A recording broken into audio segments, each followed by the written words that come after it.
Shaylee Marshall, and today I'm going to be performing my sterile dressing change. Before I begin, I'm going to perform all my general principles and safety practices. I'm going to knock on my patient's door and enter the room. I'm going to identify myself to the patient, and I'm going to identify my patient using two patient identifiers, their name and date of birth. I'm going to look at their wristband, make sure that matches, and then I'm going to assess the patient for any allergies. I'm going to make sure all that matches with their MAR. And then I'm going to assess the patient for the need of any pain-reducing interventions. If they were to need any pain-reducing medications, I would administer that to them using my 11 rides of medication administration and doing my 3 checks. And now I'm going to perform my skill. I'm going to do some hand hygiene, and I'm going to put on some clean gloves.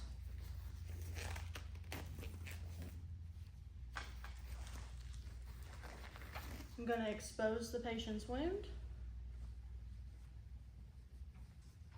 I'm going to set up my trash bag here.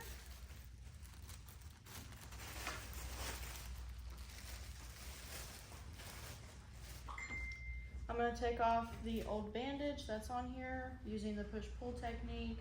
I'm going to take off the tape around the edges and working my way into the center. I would moisten it with normal saline if I needed to. I'm then going to look at the drainage that's on the dressing, looking at the type of drainage, the amount, the color, or the odor coming from the drainage, and I'm going to dispose of that.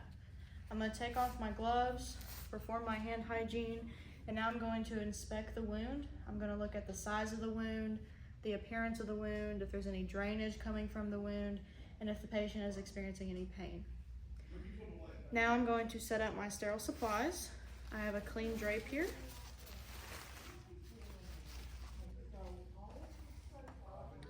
Now I'm going to open my sterile dressing tray.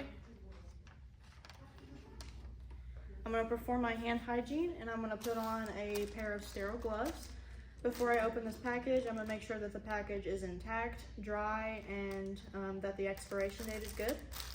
I'm going to open it up, making sure I'm not touching any of the inside contents.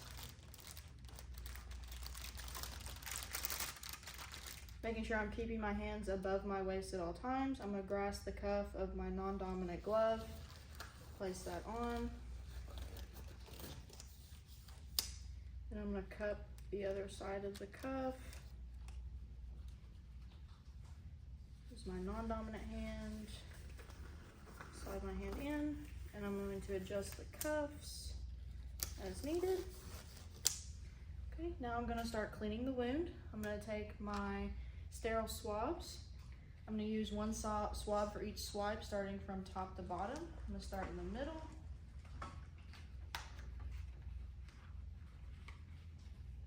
And then I'm going to come around the wound, making sure I'm not turning my back on my sterile field.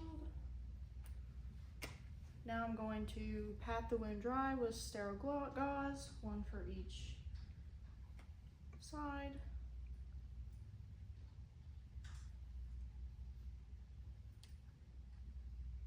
Okay. Once that's done, I'm going to take off my first pair of sterile gloves, dispose of those in the trash. I'm going to perform my hand hygiene and don a new pair of sterile gloves.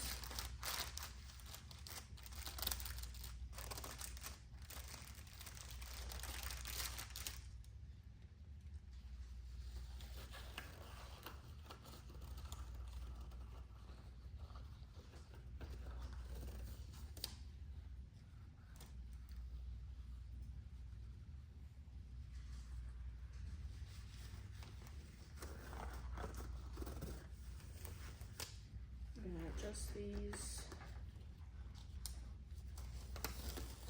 Okay, now I'm going to apply a new dressing as prescribed in the patient's chart. Once that's on, I'm going to take my tape. I'm going to put tape around all 4 sides of the dressing. I'm going to apply a piece of tape on top and label it with the date and time or per facility policy. I'm then going to make sure that the patient is back in a comfortable position. Take off my gloves, perform my hand hygiene, and then I'm going to come back within an appropriate amount of time to reevaluate my patient.